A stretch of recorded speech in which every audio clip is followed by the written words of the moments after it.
दोस्तों चलिए आज की वीडियो शुरू करते हैं। दोस्तों वीडियो शुरू करने से पहले मैं आपको एक बात बता दूं कि आपने अभी तक हमारे इस चैनल को सब्सक्राइब नहीं किया हो तो नीचे पर आपको ग्रीन बटन में सब्सक्राइब करके लिखा रहा होगा, इसके ऊपर क्लिक कर लीजिए और साइड में नोटिफिकेशन बेल भी आएगा, उसको भी क्लिक कर लेते हैं कि आपको मिल सके हमारे अगले वीडियो की नोटिफिकेशन सबसे पहले और आप कुछ नया सीख सके। સૌરાષ્ટ્રની એકમાત્ર સ્કૂલ જ્યાં ટ્રસ્ટી તથા સંચાલકો ડોક્ટર, એન્જિનિયર તથા શિક્ષકો છે એવી Kanabar school of science and commerce કાર્યક્ષેત્ર ધોરણ 5 થી 10, 11-12 સાયન્સ એન્ડ કોમર્સ। દીકરાઓ અને દીકરીઓ માટેના ઉજ્જવળ ભવિષ્ય માટે વાલીઓની પહેલી પસંદગી Kanabar school of science and commerce. અહીં છે શ્રેષ્ઠ શિક્ષકો દ્વારા મર્યાદિત સંખ્યામાં વિદ્યાર્થીઓ માટે ભણતર, અલગ અલગ સાયન્સ લેબ, કોમ્પ્યુટર લેબ, દીકરાઓ તથા દીકરીઓ માટે અલગ અલગ હોસ્ટેલ સાથે શુદ્ધ સાત્વિક ભોજનની વ્યવસ્થા, ટ્રાન્સપોર્ટેશનની સુવિધા, જી તેમજ નીટની તૈયારી સ્કૂલમાં જ। તો આથી વિશેષ આપ આપના બાળક માટે શું ઈચ્છો તો આજે જ એડમિશન માટે સંપર્ક કરો। Unit 1 Kanabar school of science and commerce, Khamatrod ચોકડી, Junagadh bypass, Junagadh. Unit 2 main post ઓફિસની પાછળ શ્યામ વિદ્યાલય, સરકારી ગોડાઉન પાસે, ગાંધીગ્રામ, જુનાગઢ। નમસ્તે વિદ્યાર્થી મિત્રો, ગયા લેક્ચરમાં આપણે લોકોએ બંધ લંબાઈ વિશે અભ્યાસ કર્યો। હવે આજે આપણે બંધ એન્થાલ્પી વિશે અભ્યાસ કરશું। કોના વિશે? તો કે ભાઈ બંધ એન્થાલ્પી।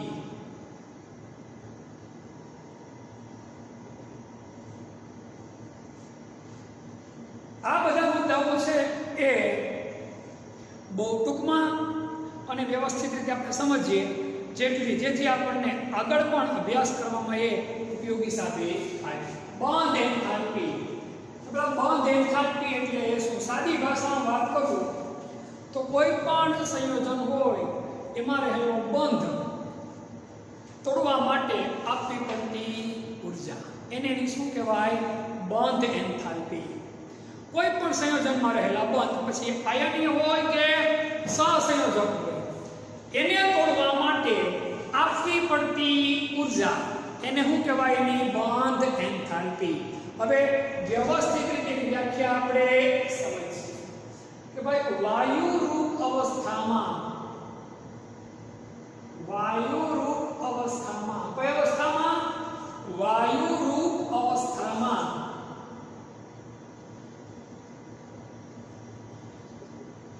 વાયુરૂપ અવસ્થામાં બે પરમાણુઓ, વાયુરૂપ અવસ્થામાં બે પરમાણુઓ વચ્ચે, વાયુરૂપ અવસ્થામાં, કઈ અવસ્થામાં? વાયુરૂપ અવસ્થા। દાખલા તરીકે NaCl છે, H2 છે, O2 છે, પણ આને પહેલા કઈ અવસ્થામાં લેવાના આપણે? તો કે ભાઈ વાયુરૂપમાં લેવાના। NaCl ઘન હોય તો પહેલા એને ગરમ કરી પીગાળી પછી વાયુ ફોર્મેટમાં ફેરવો ત્યારે જે ઉર્જા આપવી પડે એ જ ઉર્જા આપણે ગરમાની થાય, એને જેની શું કહેવાય? બંધ એન્થાલ્પી। તો કે ભાઈ વાયુરૂપ અવસ્થામાં બે પરમાણુઓ વચ્ચેના ખાસ પ્રકારના, બે પરમાણુઓ વચ્ચેના ખાસ પ્રકારના બંધને, બંધ થાય કેટલા મોલ બંધ? તો કે 1 મોલ બંધ, ખાસ પ્રકારના 1 મોલ બંધને તોડવા માટે, 1 મોલ બંધને તોડવા માટે આપવી પડતી અથવા તો જોઈતી ઊર્જાને શું કહેવાય? બંધ એન્થાલ્પી કહે છે। વાયુરૂપ અવસ્થામાં દાખલા તરીકે આપણે હાઇડ્રોજનની વાત કરીએ, H2 છે, વાયુરૂપ ફોર્મમાં લઈ લેવાનો, તેનો આ બંધ છે, આ બંને વચ્ચેનો ખાસ પ્રકારનો બંધ, એ તોડવા માટે તમારે ઉર્જાની જરૂર પડે। જેટલી ઉર્જાની જરૂર પડે એને શું કહેવાય? બંધ એન્થાલ્પી। પણ હંમેશા આપણે કેના સંદર્ભમાં પરમાણુની વાત કરીએ? મોલના સંદર્ભમાં। 1 મોલ, કેટલા મોલ? તો કે ભાઈ 1 મોલ બંધને તોડવા માટે આપવી પડતી ઉર્જા એને શું કહેવાય? તો કે ભાઈ એની બંધ એન્થાલ્પી। એનો એકમ ઉર્જા છે એટલે એકમ થશે કિલો જૂલ પ્રતિ આનો શું છે? તો કે ભાઈ એકમ, કયો એકમ છે? તો કે ભાઈ કિલો જૂલ પ્રતિ મોલ। હવે હાઇડ્રોજનની બંધ એન્થાલ્પી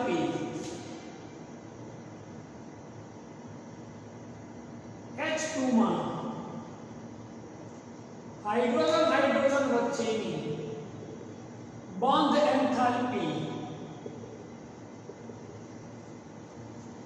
435.8 કિલોજૂલ પ્રતિ મોલ.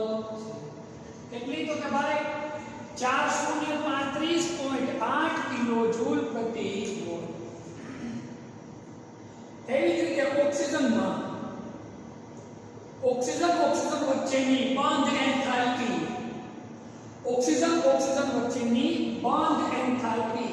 હવે જો જનરલી બંધ એન્થાલ્પીના મૂલ્યો આપણે યાદ રાખવાની જરૂર પડતી નથી. આના મૂલ્ય તમને યાદ ન રહે તો કોઈ પ્રશ્ન નથી, પણ એક સેન્સ યાદ રહે કે નીટ જેડબલી માટે જે વસ્તુ કામની છે. તમને એમ પૂછે કે ભાઈ આ હાઇડ્રોજન ઓક્સિજન નાઇટ્રોજન હાઇડ્રોજન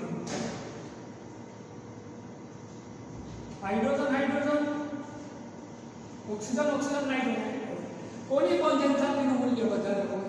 તો મેં તમને આના પહેલાના લેક્ચરમાં તમને મેં સમજાવ્યું હતું કે ભાઈ સિંગલ બંધ કરતા ડબલ બંધ કરવા માટે ઉર્જા કેવી આપવી પડે? વધારે. ડબલ બંધ કરતા ટ્રિપલ બંધ કરવા માટે ઉર્જા કેવી આપવી પડે? વધારે. એટલે આના કરતા આની બંધ એન્થાલ્પીનું મૂલ્ય કેવું હોય? તો કે વધારે. અને આના કરતા નાઇટ્રોજન વચ્ચેના ટ્રિપલ બંધની બંધ એન્થાલ્પીનું મૂલ્ય કેવું હોય? તો કે વધારે હોય. તો આના ઉપર જેમ ખબર પડી જાય ઓક્સિજન વચ્ચેના બંધની બંધ એન્થાલ્પીનું મૂલ્ય આના કરતા તો કેવું હોય? વધારે હોય. આટલો યાદ ના રહે તો બહુ કામનું નથી. 498 કિલોજૂલ પ્રતિ મોલ. કેટલી તો કે ભાઈ 498 કિલોજૂલ પ્રતિ મોલ. હવે ઘણા બહુપરમાણુય સંયોજનો કેવા હોય તો કે ભાઈ બહુપરમાણુય સંયોજનોમાં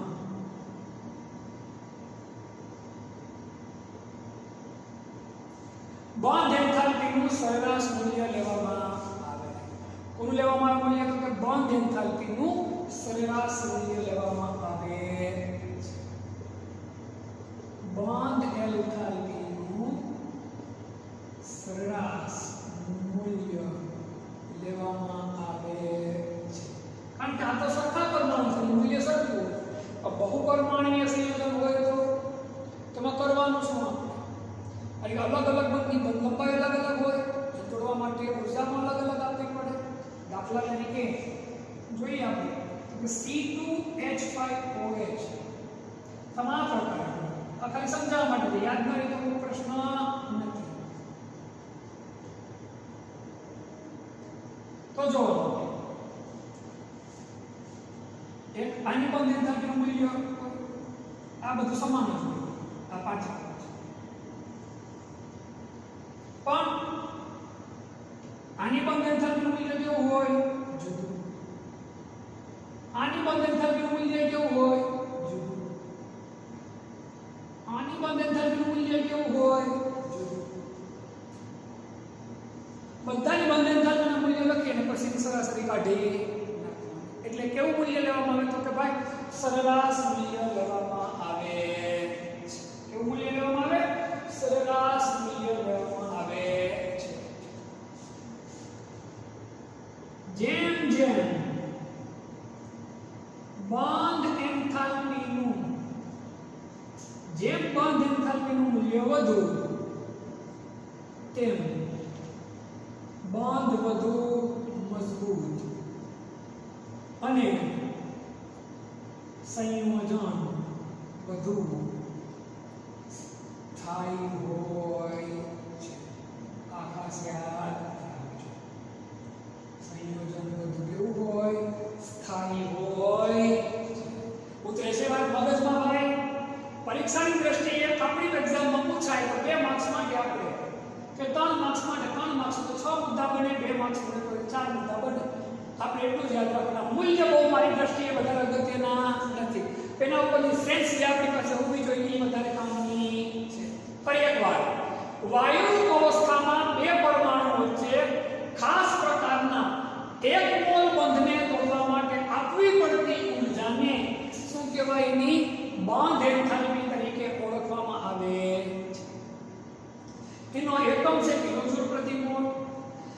હાઇડ્રોજનના અણુની અંદર હાઇડ્રોજન વચ્ચેના બંધની એન્થાલ્પી 435.8 કિલોજૂલ પ્રતિ મોલ છે. ઓક્સિજન માટે વાત કરીએ તો એમાં ડબલ બોન્ડ થવાના કારણે બંધ એન્થાલ્પીનું મૂલ્ય શું થાય? વધે અને કેટલું થાય? 498 કિલોજૂલ પ્રતિ મોલ થાય. બહુપરમાણુય સંયોજનોમાં બંધ એન્થાલ્પીનું કેવું મૂલ્ય લેવામાં આવે? તો કે ભાઈ સરેરાશ મૂલ્ય લેવામાં આવે. જેમ જેમ બંધ એન્થાલ્પીનું મૂલ્ય વધુ તેમ બંધ કેવો? તો કે વધારે મજબૂત. વધુ મજબૂત હોય તો તોડવા માટે વધુ ઊર્જા આપવી પડે અને વધુ ઊર્જા આપીએ એનો અર્થ બંધ એન્થાલ્પીનું મૂલ્ય શું થાય? વધારે. અને સંયોજન કેવું હોય? વધુ સ્થાયી હોય. સ્ક્રીનશોટ લઈ લેવાનો.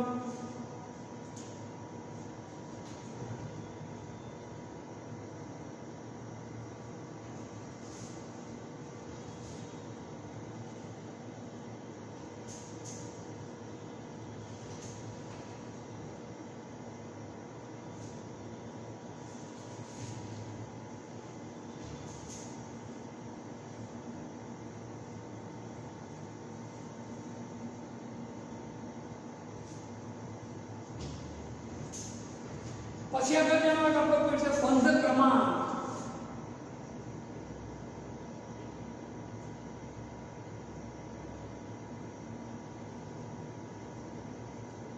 બંધ ક્રમાંક વધુ એક અગત્યનો પોઈન્ટ છે આપણો બંધ ક્રમાંક.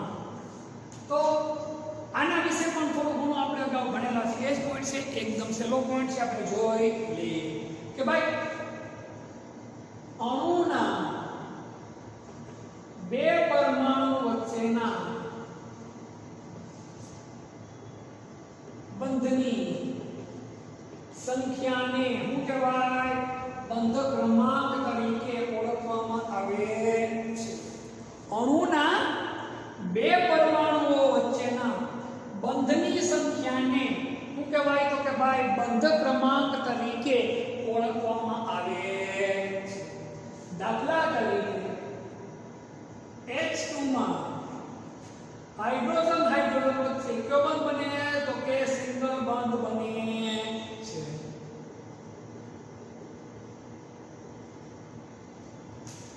O2 માં ઓક્સિજન વચ્ચે કયો બંધ બને? તો કે ભાઈ ડબલ બંધ. N2 માં નાઇટ્રોજન વચ્ચે કયો બંધ બને? ટ્રિપલ બંધ બને. કયો બંધ બને? ટ્રિપલ બંધ. હવે મેં તમને આ થોડી વાર પહેલા આપણે જે પોઈન્ટ ભણ્યા બંધ એન્થાલ્પીમાં કીધું એ મુજબ સિંગલ બંધ કરતા કોની મજબૂતાઈ વધારે હોય? ડબલની. ડબલ કરતા કોની મજબૂતાઈ વધારે હોય? તો કે ટ્રિપલ બંધની. એક મેજરમાં એટલે આની લંબાઈ કરતા લંબાઈ કેટલી લીધી મેં? ઓછી. એથી ઓછી લંબાઈ કોઈ લીધી મેં? ટ્રિપલ બંધની. એના ઉપરથી ખાસ લખવાનું સિંગલ બંધ કરતા ડબલ બંધની બંધ લંબાઈ કેવી હોય? ઓછી. અને ડબલ કરતા ટ્રિપલ બંધની બંધ લંબાઈ કેવી હોય? એથી પણ ઓછી હોય છે. સિંગલ બંધ કરતા ડબલ બંધની બંધ લંબાઈ ઓછી હોય. ડબલ બંધ કરતા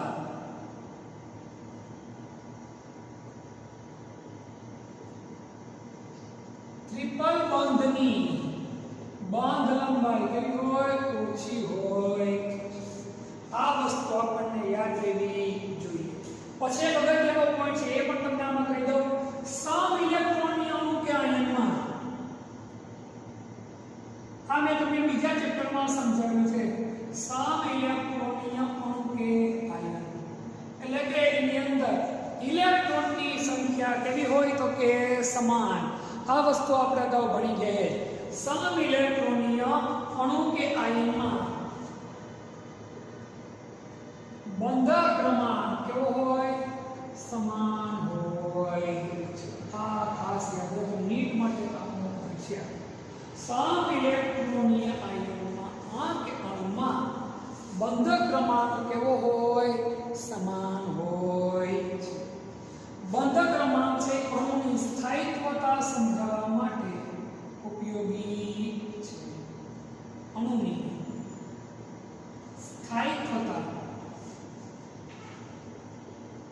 સમજાવવા ઉપયોગી છે. અણુની શું સમજાવવા માટે? તો કે ભાઈ સ્થાયિત્વતા સમજાવવા માટે ઉપયોગી છે. ફરી એકવાર બંધ ક્રમાંક જોઈએ. અણુના બે પરમાણુ વચ્ચેના બંધની સંખ્યાને શું કહેવાય? બંધ ક્રમાંક. H2 માં હાઇડ્રોજન વચ્ચે કયો બંધ બને? Single bond. O2 માં ઓક્સિજન વચ્ચે કયો બંધ બને? Double bond. N2 માં નાઇટ્રોજન વચ્ચે કયો બંધ બને? Triple bond. સિંગલ બોન્ડ કરતા ડબલ બોન્ડની બોન્ડ લંબાઈ કેવી હોય? તો કે ભાઈ ઓછી હોય. ડબલ કરતા ટ્રિપલ બોન્ડની બોન્ડ લંબાઈ કેવી હોય? ઓછી. જો મેં આયા એક પ્રમાણે આકૃતિની બનાવી. અને આ એક બધું કામનો કોઈ સન ઇલેક્ટ્રોનીય હું કાય ઘણા સંયોજનો કે આયનો એવા હોય કે જેમાં ઇલેક્ટ્રોનની સંખ્યા કેવી હોય? તો કે ભાઈ સમાન. કેવી હોય? સમાન હોય. તેમાં બંધ ક્રમાંક પણ સમાન હોય. આની ખાસ અગત્યની ઉપયોગિતા અણુની સ્થાયિત્વતા સમજાવવા માટે ઉપયોગી છે. સ્ક્રીનશોટ લઈ લો. પછી વધુ એક અગત્યનો પોઈન્ટ સંસ્પંદન બંધારણ અથવા તો સંસ્પંદન રચનાઓ સમજીએ, જેના વિશે આપણે થોડીક માહિતી ઓઝોન વખતે ભણ્યા હતા. એ જ ફરી પછી રિપીટ આપણે કરી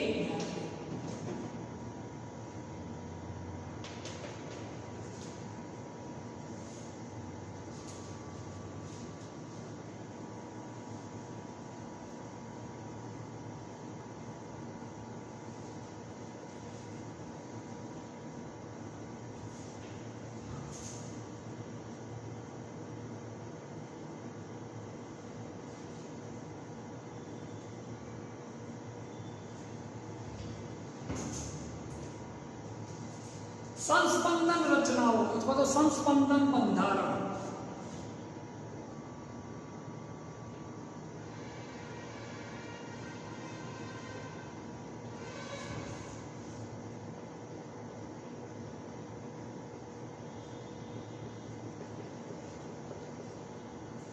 સંસ્પંદન રચનાઓ અથવા તો સંસ્પંદન બંધારણ, આના વિશે આપણે અભ્યાસ હવે કરવાનો થાય.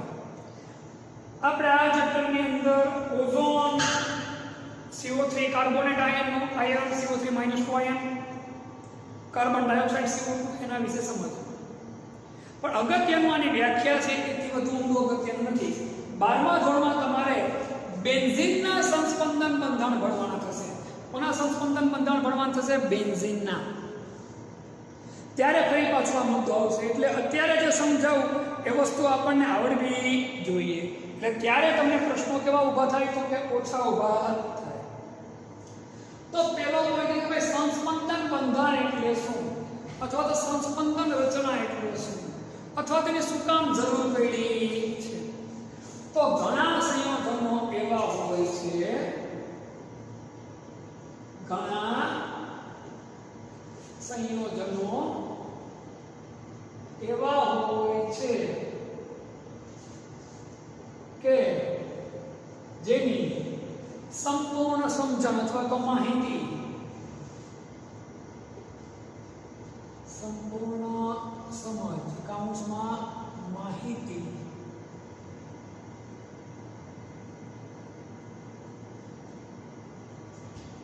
તેનું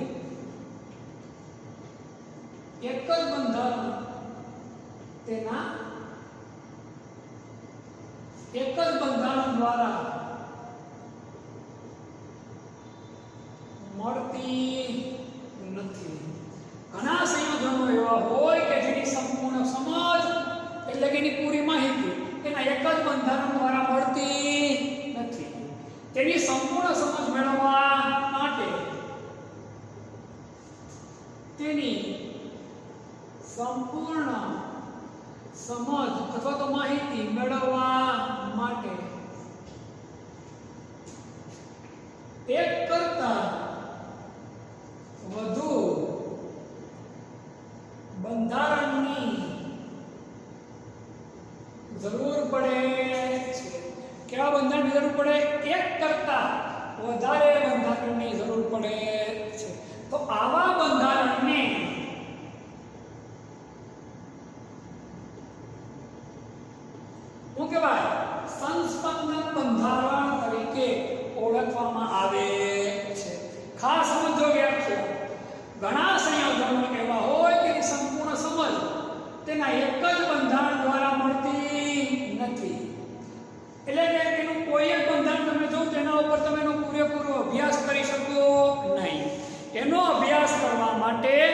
તમારે એના એક કરતા વધારે બંધારણનો શું કરવો પડે? તો કે ભાઈ અભ્યાસ કરવો પડે.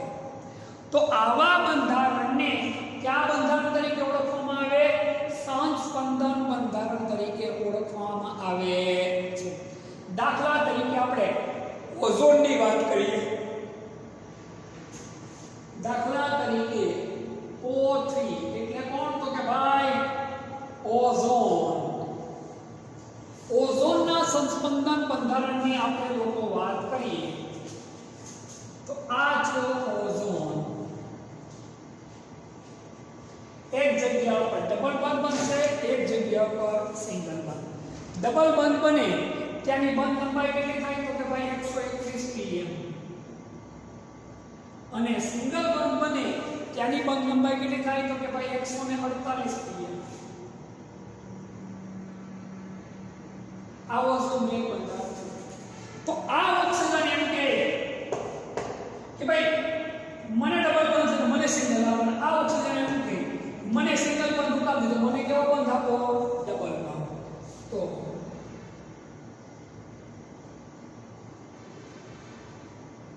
વસ્તુ એ છે પણ આ ઓક્સિજનમાં ડબલ બંધ થાય પણ એટલે આ ઓક્સિજનમાં હોઈ ગયો ડબલ બંધ. એટલે હવે બંધ લંબાઈ કેટલી થઈ ગઈ? 121. અહીંયા કેટલી થઈ ગઈ? 148. આ કે ડબલ બંધ હું રાખી, આ કે ડબલ બંધ હું રાખી. ડબલ બંધ જરા પર સામે રે એવું હોય તો શું કરવું? તો આના ઉપરથી નવું બંધારણ આ પ્રકારનું બને. આમાં જો બેટા ખાસ બેમાં ડબલ બંધ બનતો નથી પણ અર્ધપૂર્ણ ડબલ બંધ બને. કેવો બંધ બને? અર્ધપૂર્ણ ડબલ બંધ બને. જેના કારણે બંધ લંબાઈ નથી 121 pm બનતી કે નથી 148 pm બનતી. ખાસ યાદ રાખજો, ડબલ બંધ તો બંધ લંબાઈ કેટલી થવી જોઈએ? 121 pm. સિંગલ બંધ તો બંધ લંબાઈ કેટલી થવી જોઈએ? 148 pm. પણ બેમાંથી એકેય થતું નથી. અને વચગાળાની એક બંધ લંબાઈ આવે કેટલી? 128 pm. કેટલી? 128 pm આવે.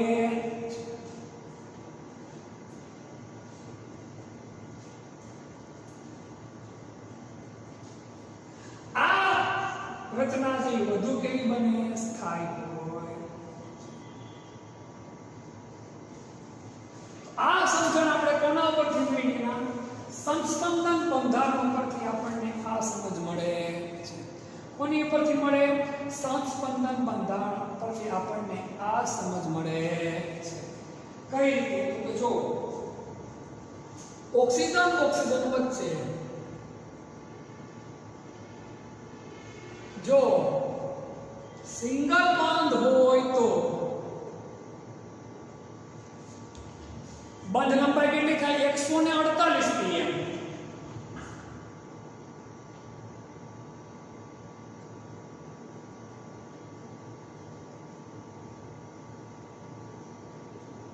ઓક્સિજન વચ્ચે ડબલ બંધ હોય તો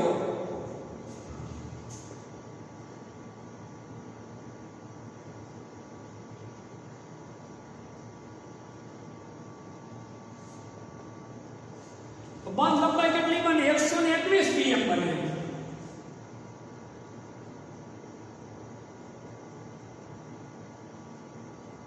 અહીંયા નથી 121 pm બનતી, એનાથી 148 pm બનતી. ઓઝોનમાં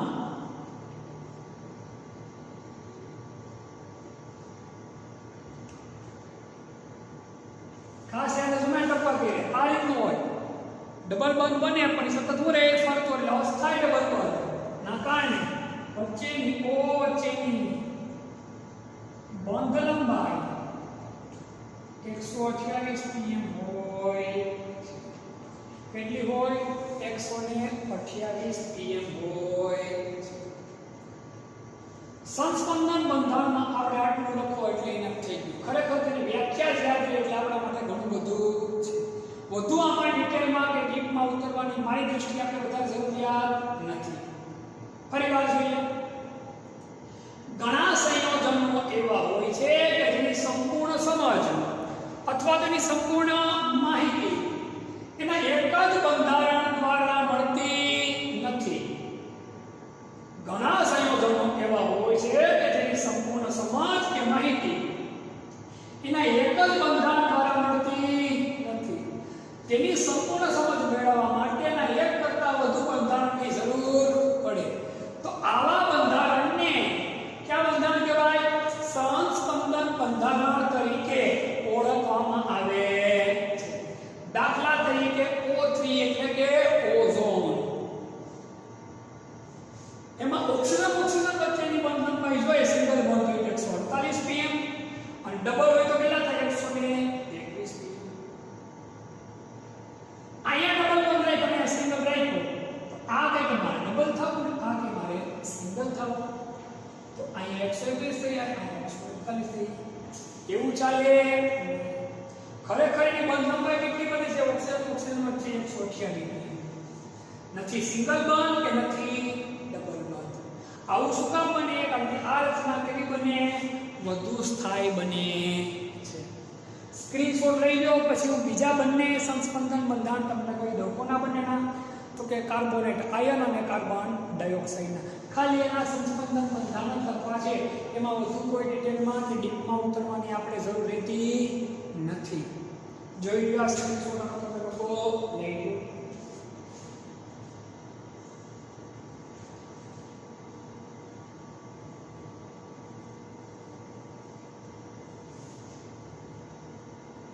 હવે આપણે જોઈએ છે CO3 - 2i.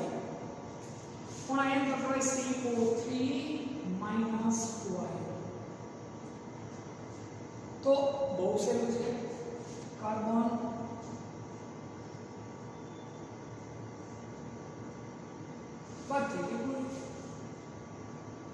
બીજે વખતે આ ઓપ્શન કે તમારે ડબલ બોન્ડ રાખો. ઓકે,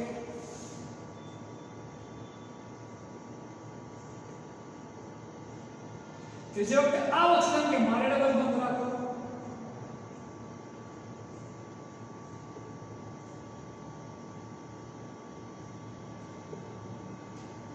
વાત થઈ જાય. આ નામ થઈ ગયા સંસ્પંદન બંધારણ. શું થઈ ગયા? સંસ્પંદન બંધારણ થઈ ગયા. કોના? તો કે ભાઈ CO3 - 2i. હવે વધુ એકના સંસ્પંદન બંધારણ જોઈએ. કોના? તો કે ભાઈ કાર્બન ડાયોક્સાઇડના. કોના? કાર્બન ડાયોક્સાઇડના. લીગલી એ બંધારણ આવું બને. કાર્બન ટ્રિપલ બોન્ડ પણ ધરાવી શકે. એક આવું સંસ્પંદન બંધારણ બને અને એક આવું પણ બને. આ બાજુનો ઓક્સિજન થી મારે ટ્રિપલ બોન્ડ બનાવવો. આ ત્રણ સંસ્પંદન બંધારણ કોના છે? કાર્બન ડાયોક્સાઇડના. આપણે તો માત્ર એની વ્યાખ્યા જ મગજમાં ઉતારી રાખવાની. આથી વધુ ડીપમાં જવાની મારી દૃષ્ટિએ તમારે કોઈ જરૂરિયાત રહેતી આમાં નથી. સંસ્પંદન બંધારણ છે લગભગ કાલ્પનિક હોય. કેવા હોય? તો કે આ બંધારણ કાલ્પનિક હોય છે. કેવા હોય છે? તો કે ભાઈ કાલ્પનિક હોય છે. સંસ્પંદન બંધારણ આપણને સ્થાયી બનાવવા માટે અણુની સ્થાયી રચના કઈ બને એ સમજાવવા માટે શું થાય? તો કે મદદરૂપ થાય. અણુની સ્થાયીત્વતા જાળવવા માટે મદદરૂપ હોય છે. કયા બંધારણ? તો કે ભાઈ સંસ્પંદન બંધારણ. બસ આટલી માહિતી આમાં રાખવાની થાય. આથી વધુ આમાં ડિટેલમાં ઉતરવાની જરૂર નથી. હવેનો પોઈન્ટ આવે થોડી અગત્યતા વધારે એની બંધની ધ્રુવીયતા. એ પોઈન્ટથી થોડુંક આપણે કામનું વધારે આવવા માટે આમ આ બધી વ્યાખ્યા કામની હતી. ધ્રુવીયતા છે, બંધની ધ્રુવીયતા એ આપણે વિદ્યુત ઋણતા વખતે જે ભણી ગયા એ જ લગતી માહિતી છે. પણ 12મા ધોરણની દ્રષ્ટિએ એ થોડું વધારે કામનું થશે. એટલે હવે એ બધીની અંદર આપણે અભ્યાસ માટે આગળ વધવાનું થાય. સ્ક્રીનશોટ લઈ નાખો તમે લોકો.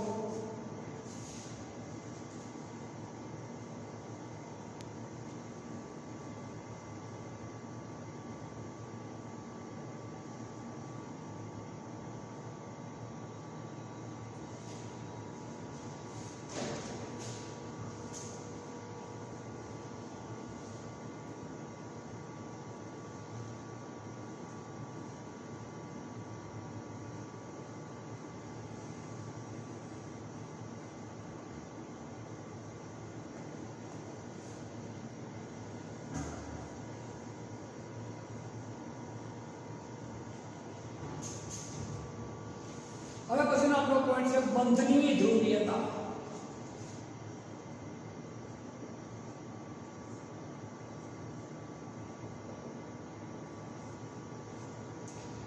પોઈન્ટમાં વિશેષ વ્યવસ્થિત રીતે આપણે સમજવાનો પ્રયત્ન કરશું.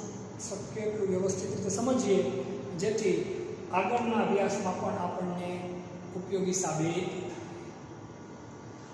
કોઈ પણ સંયોજનો XYZ એ કોઈ દિવસ સંપૂર્ણ આયનીય ન હોય કે સંપૂર્ણ સહસંયોજક ન હોય.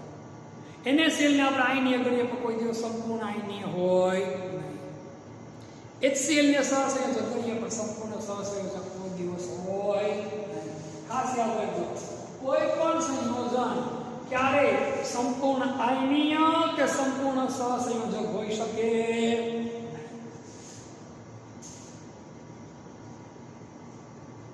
કોઈ પણ સંયોજન સંપૂર્ણ આયનીય કે સંપૂર્ણ સહસંયોજક હોઈ શકે નહીં.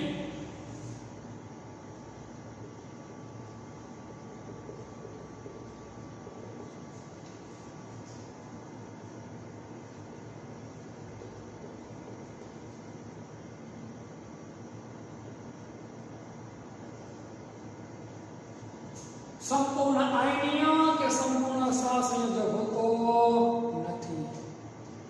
જ્યારે બે સમાન પરમાણુ એકબીજા સાથે બંધ બનાવીને જોડાય તો બંધને કયો બંધ કહીએ આપણે? સહસંયોજક બંધ. ઇલેક્ટ્રોનની શું થાય? ભાગીદારી. શું થાય? ભાગીદારી. યાદ રાખજો, જ્યારે બે સમાન પરમાણુઓ વચ્ચે ઇલેક્ટ્રોનની ભાગીદારી થઈ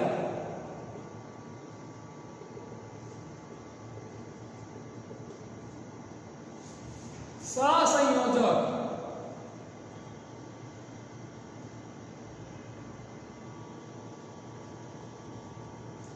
ઇલેક્ટ્રોનની ભાગીદારી થઈ સહસંયોજક બંધ બને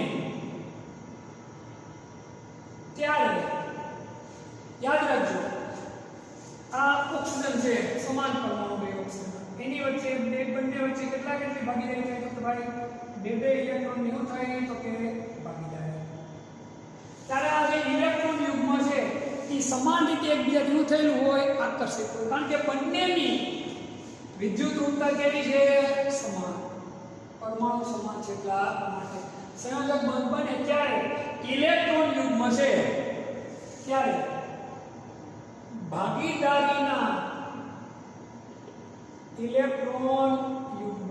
કોના ઇલેક્ટ્રોન યુગ્મ? તો કે ભાઈ ભાગીદારીના ઇલેક્ટ્રોન યુગ્મ સમાન રીતે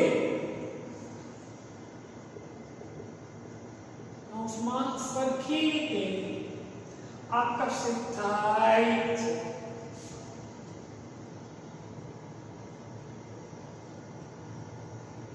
દાખલા તરીકે H2O2 N2 Cl2 F2 વગેરે. કારણ કે બે ઓક્સિજન હોય તો બંનેની વિદ્યુત ઋણતા કેવી હોય? સમાન. બે હાઇડ્રોજન હોય તો બંનેની વિદ્યુત ઋણતા કેવી હોય? સમાન. એટલે વધુ આકર્ષણ ઓછા આકર્ષણનો કઈ પ્રશ્ન ઉભો થતો નથી. પણ જો વિદ્યુત ઋણતામાં તફાવત હોય તો, પરંતુ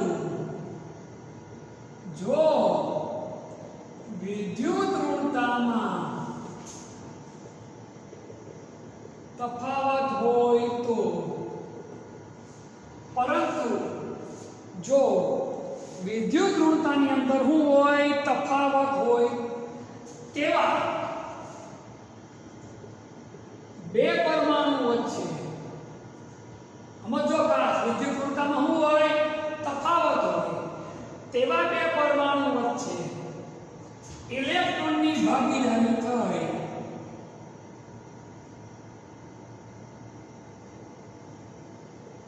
કોની ભાગીદારી થાય? ઇલેક્ટ્રોનની ભાગીદારી થઈ સહસંયોજક બંધ બને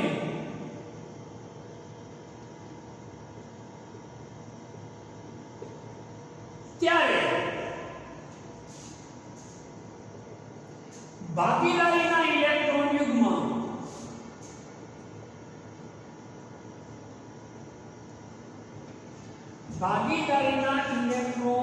યુગ્મ જેની વિદ્યુત ઋણતા વધારે એની તરફ શું થાય? આકર્ષિત થાય છે. આવો આપણે ત્રીજા ચેપ્ટરમાં ભણી ગયા જ મુદ્દો. ભાગીદારીના ઇલેક્ટ્રોન યુગ્મ જેની વિદ્યુત ઋણતા વધુ તેવા પરમાણુ તરફ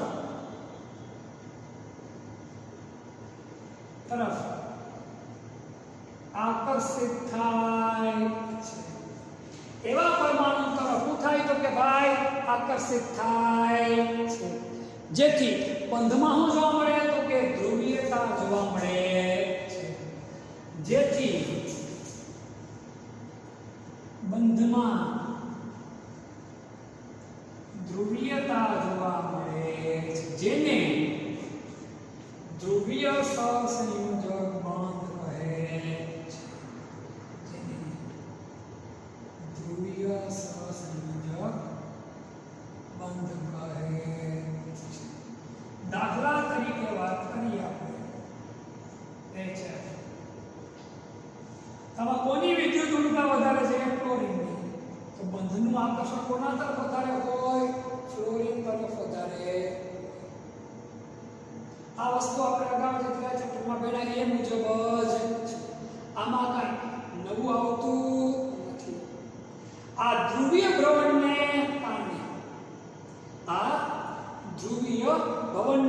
કારણે ઉત્પન્ન થાય તો કે ભાઈ દ્વિધ્રુવીય ચાર્જ માત્રા ઉત્પન્ન થાય. એક નવો પોઈન્ટ છે. આ ધ્રુવીભવનના કારણે ઉત્પન્ન થાય તો કે દ્વિધ્રુવીય ચાર્જ માત્રા ઉત્પન્ન થાય. આનું ઉદાહરણ આપણે જોઈએ કોનું જોઈએ? તો કે HF નું જોયું. બીજું આપણે જોઈએ આના સિવાય આપણે જોઈએ તો કે ભાઈ H2O જોઈએ આપણે, NH3 વગેરે. આના શું થાય તો કે ઉદાહરણ આ ધ્રુવીભવનના કારણે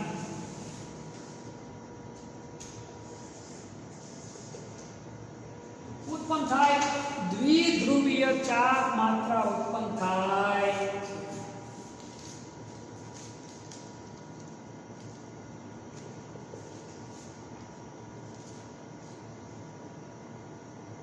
આ ધ્રુવીભવનના કારણે ઉત્પન્ન થાય તો કે ભાઈ દ્વિધ્રુવીય ચાર્જ માત્રા ઉત્પન્ન થાય છે. હવે પછીનો આપણો અગત્યનો પોઈન્ટ છે દ્વિધ્રુવીય ચાર્જ માત્રા. એના ભેગો આપણે લેવાનો થતો નથી કારણ કે એ પોઈન્ટ 12માની દ્રષ્ટિએ પણ કામનો છે એટલે આપણે વધુ ડિટેલમાં એકદમ શાંતિથી એનો અભ્યાસ કરશું. ફરીવાર આપણે આ જોઈએ બંધની ધ્રુવીયતા. કોઈ પણ સંયોજન સંપૂર્ણ આયનીય કે સંપૂર્ણ સહસંયોજક હોતો નથી.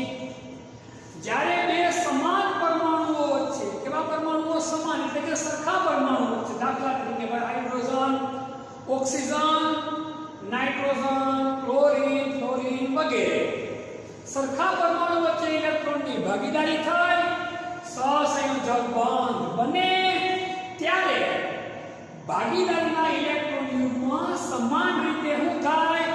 આકર્ષિત થાય છે. પણ જો વિદ્યુત ઋણતામાં શું હોય? તફાવત, તો ભાગીદારીના ઇલેક્ટ્રોન સમાન રીતે આકર્ષિત થતા નથી. પરંતુ જેની વિદ્યુત ઋણતા વધુ એના તરફ ઇલેક્ટ્રોન શું થાય? આકર્ષિત થાય છે. જેના કારણે બંધમાં શું જોવા મળે? તો કે ધ્રુવીયતા. એવા બંધને કયો બંધ કહેવાય? ધ્રુવીય સહસંયોજક બંધ તરીકે ઓળખીએ. આ ધ્રુવીભવનના કારણે શું ઉત્પન્ન થાય? દ્વિધ્રુવીય ચાર્જ માત્રા. આના એક્ઝામ્પલ જોઈએ hydrogen fluoride HF, H2O, NH3 વગેરે. વિશેષ એક્ઝામ્પલ અને વધુ સમજ હું તમને લોકોને નેક્સ્ટ લેક્ચરમાં આપીશ.